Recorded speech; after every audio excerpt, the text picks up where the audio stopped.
Hey, what's happening, guys? Derek here from Simply Home, and I'm back with your October 2025 real estate market update for the Woodward Corridor. Let's get into it.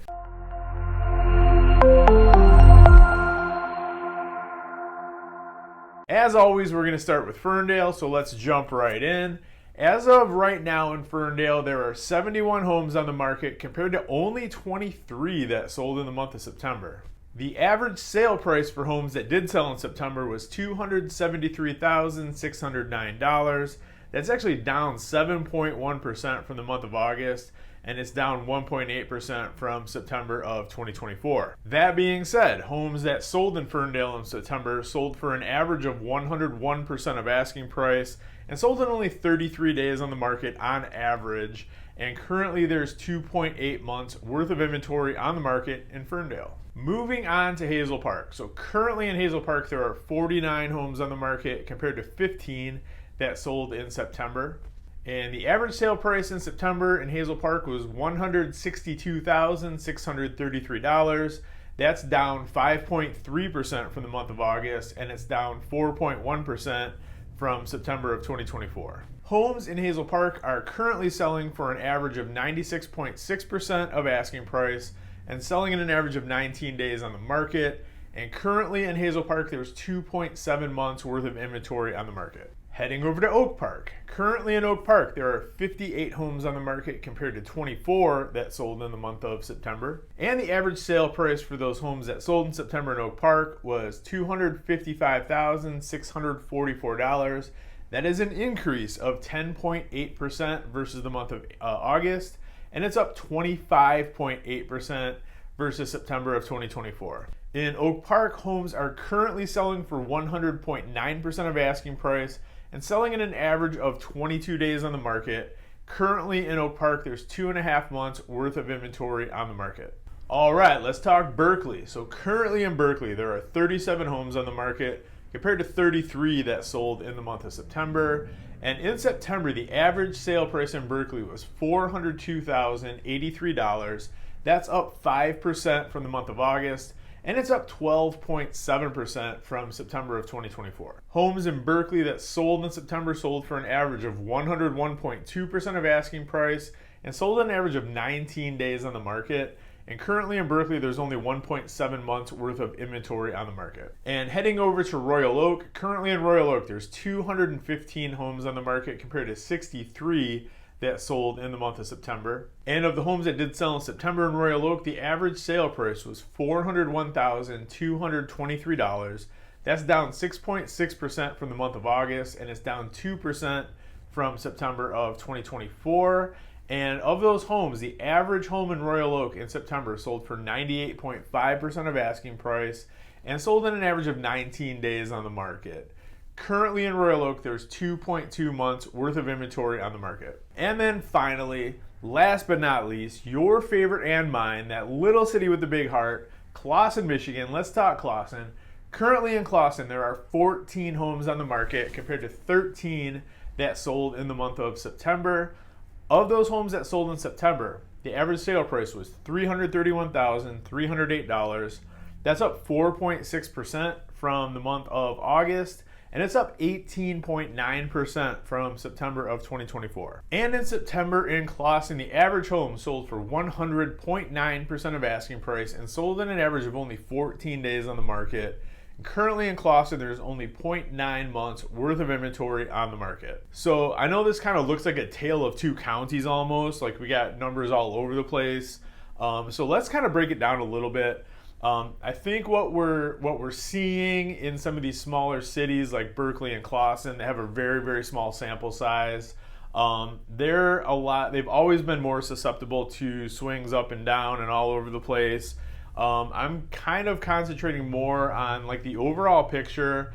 Seems to kind of be where we're headed. I think we're headed more in the direction of Royal Oak, Ferndale, Hazel Park, where we're starting to see like kind of across the board, just in all of Metro Detroit as a whole, is we're seeing more inventory hitting the market.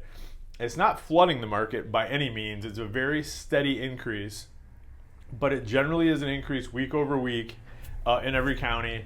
Like I think in Oakland County, I think week over week, like from last Monday to the most recent Monday, there was like 22 homes net that hit the market. So it's not like we're seeing a massive, flood of homes, but we're definitely seeing we're seeing inventory increase at a time of year where we usually see it decrease.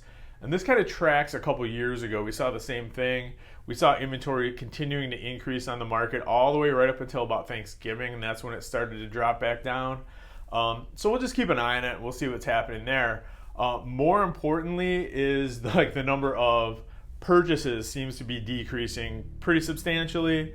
So, so what we're seeing obviously then is more homes on the market, fewer sales, and that's why our amount of inventory continues to increase month over month.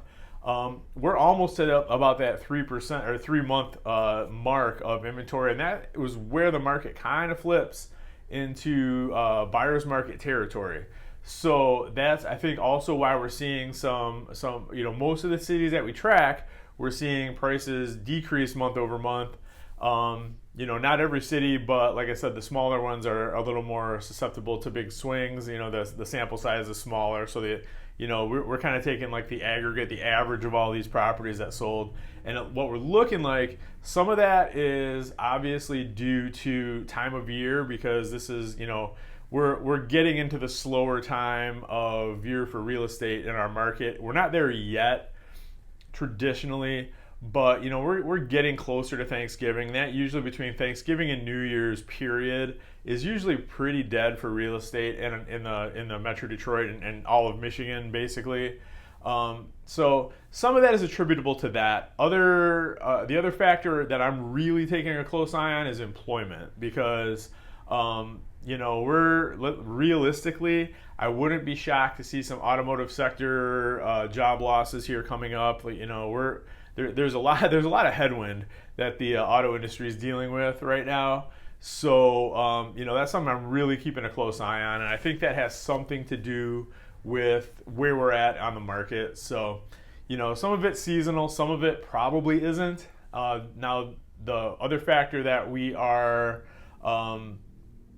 going to be looking at here is right at the end of October, the Fed is going to be meeting, and they've already indicated that they're almost definitely going to lower their interest rates again, which should spur a little bit more buyer activity. It did last month when they dropped rates.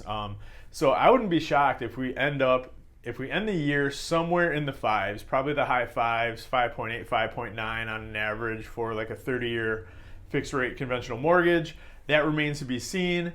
But this is nothing that we're not expecting. It's pretty, to be honest, most of the rest of the country is they're already in a buyer's market. We just in the Midwest, we haven't gotten to that point yet. Our market has been continuing to increase. A lot of that I think is just because of our price point.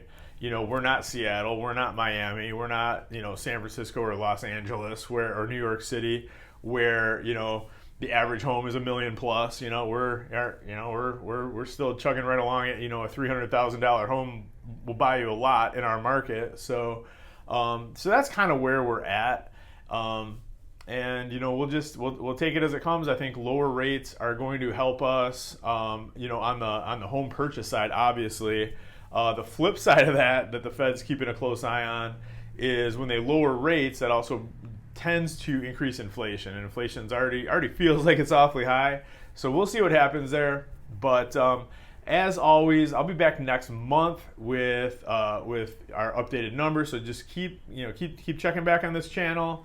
We're going to be talking a lot more about different market forces at play, and how they're affecting just the real estate industry as a whole in our market. So it's definitely the market's starting to transition. It's too early to tell kind of which way it's going to go, and it's a tricky time of year because typically this is when things start to slow down anyway. So at any rate, we'll just keep an eye on it. We'll be back in a month with another market update. And as always, if there's if you have other questions that I didn't get to, if there's other cities you want to know about, you can reach out anytime. Just contact me directly. Call or text anytime. Direct line is 586-491-5600. 888-888-5622. You can also email me at derekwarenka@simplyhome.com.